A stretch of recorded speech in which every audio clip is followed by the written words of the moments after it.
At some point in your life you have woken up and felt it. Not sadness exactly. Not depression exactly. Something harder to name than either of those things. A feeling that you are going through the motions.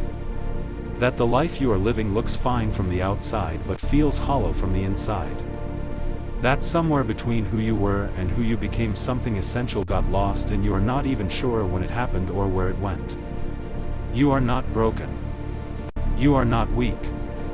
You are not behind. You are lost. And being lost is not a character flaw. It is a signal.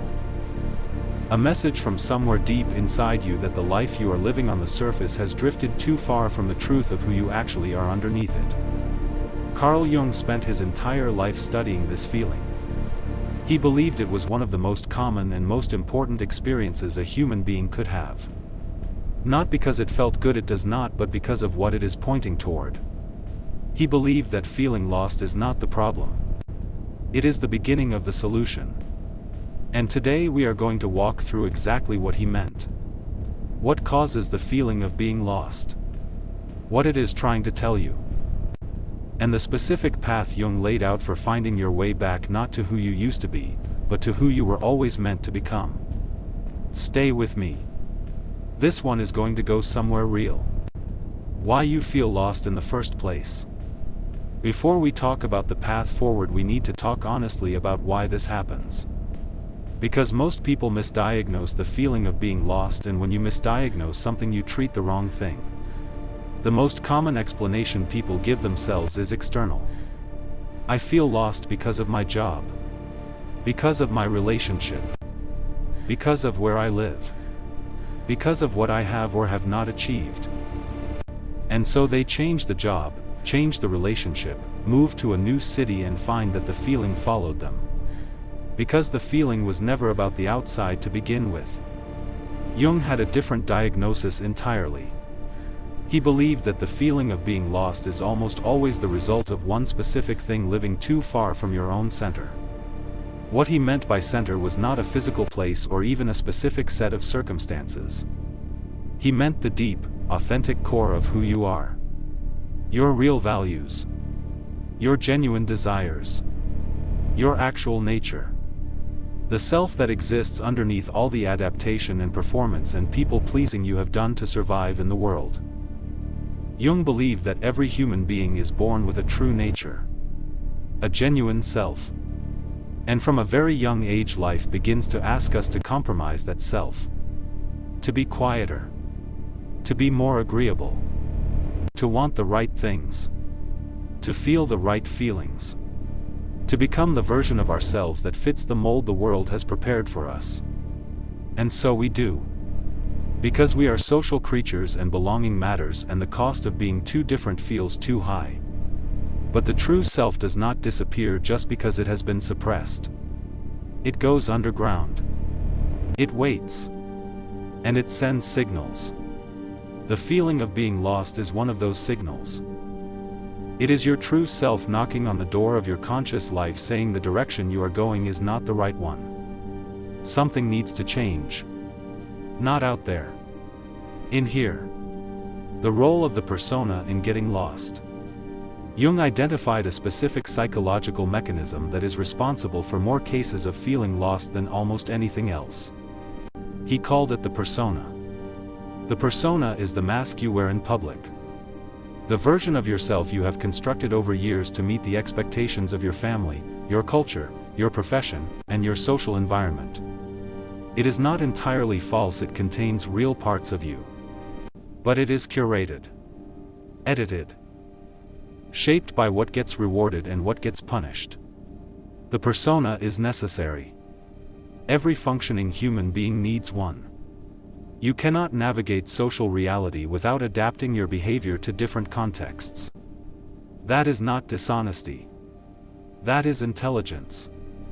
The problem Jung identified is when the persona becomes your only self.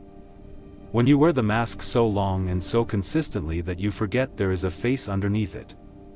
When the role you play in the world becomes the only self you know and the question of who you are outside the role stops feeling like a real question. This is one of the most common causes of feeling lost that Jung observed in his patients. People who had built enormously successful personas. The dedicated professional. The perfect parent. The always strong one.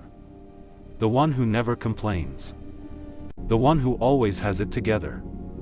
And then one day, sometimes gradually, sometimes suddenly, the persona stops being enough. The hollowness underneath it becomes impossible to ignore. And the person finds themselves asking a question they have never seriously asked before. Who am I when I am not performing any of this? That question is terrifying when you have built your entire identity around the performance. But it is also one of the most important questions a human being can ask. Because the answer, however uncomfortable the process of finding it, is the beginning of the path back to yourself. How the shadow deepens the feeling of being lost. There is another layer to why people feel lost that goes even deeper than the persona. And it lives in what Jung called the shadow. The shadow is the collection of everything you have rejected about yourself over the course of your life. The parts that were not welcomed. The emotions that were not acceptable. The desires that felt too dangerous to acknowledge. The aspects of your nature that the world around you made clear were not okay. All of it went somewhere. Into the shadow. Out of sight but never gone. And here is what most people do not understand about the shadow. The energy it takes to keep all of that suppressed is enormous. Holding down the parts of yourself you have rejected is exhausting work. It happens unconsciously, so you do not feel it as effort exactly. But it drains you. It creates a kind of chronic inner fatigue that has nothing to do with how much sleep you are getting. And it disconnects you from yourself. Because when significant parts of who you are have been pushed underground, when your anger, your ambition, your sensitivity, your desires, your grief, your joy have been deemed unacceptable and hidden away, what remains on the surface is a partial person. A edited version. A highlight reel of the self with all the complicated real parts removed. And a partial person feels lost. Because they are. They are not lost in the world. They are lost from themselves. From the full, complicated, messy, genuine version of who they actually are. Jung believed that reclaiming the shadow, acknowledging what you have rejected, making peace with what you have suppressed, integrating what you have hidden, is one of the most essential steps on the path back to feeling whole. Back to feeling found. The midlife crisis Jung actually understood. Right in the middle of this video, I want to stop and say something important. If this content is reaching something real in you, if you have been feeling lost, disconnected, or like you are living someone else's life, share this video with someone who needs to hear it right now. And if you are not yet subscribed, hit that subscribe button and turn on the bell. We cover psychology, self-understanding, and the kind of conversations that actually help you make sense of your inner life. Now let us keep going. Jung was one of the first psychologists to take the midlife crisis seriously as a genuine psychological phenomenon rather than a joke or a cliché. He noticed something consistent in his patients in their 30s, 40s, and 50s. People who had spent the first half of their lives building careers, families, identities, financial security, social status. All the things the culture said were the markers of a successful life. And then they got there. And it was not enough. And they did not understand why. Jung understood why. He believed that the first half of life is naturally oriented outward. Toward establishment. Toward building a place in the world. Toward developing the persona and acquiring the things the persona needs to function. But he believed the second half of life and this transition can happen at any age, not just in midlife, calls for something completely different. An inward turn. A reckoning with the questions that the busy outward-focused first half never had time for. Who am I really? What do I actually believe? What have I been avoiding? What have I left undeveloped? What does my life mean, and is it the meaning I actually chose or the meaning that was chosen for me? These questions feel threatening when you have spent years not asking them. They can look from the outside like a crisis. Like instability. like regression. Jung saw them differently. He saw them as the psyche demanding its due. As the inner life insisting finally, urgently on being taken seriously. The feeling of being lost in midlife or at any significant transition point is not a breakdown. It is a breakthrough trying to happen. It is the deeper self refusing to be ignored any longer. Jung's path to inner clarity. So what is the actual path? Not in theory, in practice. What did Jung believe a person needs to do to move from the feeling of being lost towards something that feels like clarity and wholeness? Here is what he identified. The first step is to stop running. Most people respond to the feeling of being lost by accelerating. By filling the space with more activity, more distraction, more noise. Another project. Another goal. Another relationship. Another achievement to pursue. Jung believed this was the worst possible response. Not because ambition is bad, but because the feeling of being lost is a message. And you cannot receive a message you are running away from. The path to inner clarity begins with stillness. With creating enough quiet in your life to actually hear what the inner voice is trying to say. This is uncomfortable. The inner voice, when you finally let it speak, does not always say things you are ready to hear. But it is always saying something true. The second step is to take your inner life seriously. Jung believed that most people in the modern world treat their inner life as secondary. As something to attend to after the real business of life has been handled. After the work is done and the responsibilities are met and the external world has been managed. He believed this was exactly backwards. The inner life is not secondary to the outer life. It is the source of it. The quality of your outer life, your relationships, your work, your sense of meaning and purpose flows directly from the quality of your inner life. Neglect the source and everything downstream suffers. Taking your inner life seriously means paying attention to your dreams, to your emotional reactions, to the recurring patterns in your behavior, to the things that light you up and the things that drain you, to the questions that keep returning no matter how many times you push them aside. These are not distractions from real life. They are the most real information available to you. The third step is to face the shadow. This is the hardest step and the most transformative one. It means being willing to look at the parts of yourself you have spent years avoiding. The anger you have told yourself you do not have. The fear you have performed your way around. The grief you have buried under productivity. The desires you have deemed unacceptable. The needs you have pretended do not exist. Facing the shadow does not mean becoming those things. It means acknowledging them. Making conscious what has been unconscious. Having a relationship with the full complexity of who you are rather than only the edited acceptable portion. Every time you do this, every time you reclaim a piece of your shadow, something shifts. The energy that was being used to suppress that part of yourself becomes available again. The chronic low-level inner war quiets slightly. And the feeling of being a partial person, of living a half-life, begins to ease. The fourth step is to follow what genuinely calls you. Not what should call you. Not what your parents wanted for you. Not what your culture has decided is admirable or successful or appropriate for someone in your position. What actually calls you. In your quietest moments. When the noise dies down and the performance stops and you are simply alone with yourself, what is it that matters to you? What are you genuinely curious about? What makes you lose track of time? What would you pursue if approval and failure were both equally irrelevant?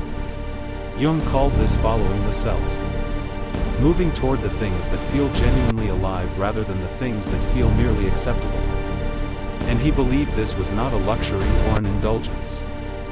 He believed it was a psychological necessity. That the person who spends their entire life ignoring what genuinely calls them pays a price that shows up as exactly the feeling we are talking about today, the feeling of being permanently, inexplicably lost. What inner clarity actually feels like. People talk about wanting clarity as if it is a destination. A fixed point you arrive at and then everything makes sense forever after. Jung understood it differently. And his understanding is more honest and ultimately more useful. Inner clarity in the Jungian sense is not the absence of confusion. It is not a state where all the questions are answered and all the doubts are resolved and the path forward is perfectly illuminated. It is something quieter than that. Something more like alignment. It is the feeling of living from the inside out rather than the outside in. Of making decisions from your own genuine center rather than from the expectations of others. Of knowing not always with certainty, but with a kind of deep recognition that the direction you are moving in is yours. That it belongs to you. That it is not borrowed or inherited or performed for an audience. People who have done the inner work Jung described, who have faced the shadow, released the persona as an identity, integrated the parts of themselves they had rejected, and begun moving toward what genuinely calls them, tend to describe their lives differently. Not as perfect. Not as free from difficulty or pain or uncertainty. But as real. As genuinely theirs. As oriented toward something that matters. That is what inner clarity actually feels like. Not the absence of questions but the presence of genuine direction. Not certainty about every step but trust in the overall movement. Not a perfect life but an authentic one. And in a world full of noise and performance and borrowed identities and lives lived for the approval of others, that kind of authenticity is one of the rarest and most valuable things a human being can find. Let me bring this home. If you have been feeling lost, if you have been waking up with that hollow feeling, going through the motions, wondering when the life you are living started feeling like someone else's, I want you to hear this clearly. You are not broken. You are not too far gone. You have not missed your chance. You are simply at the beginning of the most important journey you will ever take. The journey inward. The one Carl Jung spent his entire life mapping so that the rest of us would not have to find our way in complete darkness. The path is not easy. Looking honestly at yourself never is. Facing what you have avoided, integrating what you have rejected, releasing who you were told to be in favor of who you actually are, this is some of the hardest work a human being can do. But it is also the most worthwhile. Because on the other side of that work is not a perfect life. It is something better than perfect. It is a life that is genuinely yours. A self that is fully inhabited. A direction that comes from somewhere real inside you rather than somewhere external that was never really home. Jung wrote that the privilege of a lifetime is to become who you truly are. Not who your parents hoped you would be. Not who your culture decided you should be. Not the character you constructed to make the world comfortable. Who you truly are. That is the path to inner clarity. And it begins not with a dramatic external change but with a single quiet internal decision. The decision to stop running from yourself and start walking toward yourself instead. One honest step at a time. If this video reached something real in you today, share it with someone who is feeling lost right now and needs to hear that there is a path through it. And if you are not yet part of this community, subscribe and hit the bell. We go deep on psychology, self-understanding, and the ideas that actually change how you live from the inside out. Carl Jung said the most terrifying thing is to accept oneself completely. Start there. Everything else follows. See you next tomorrow.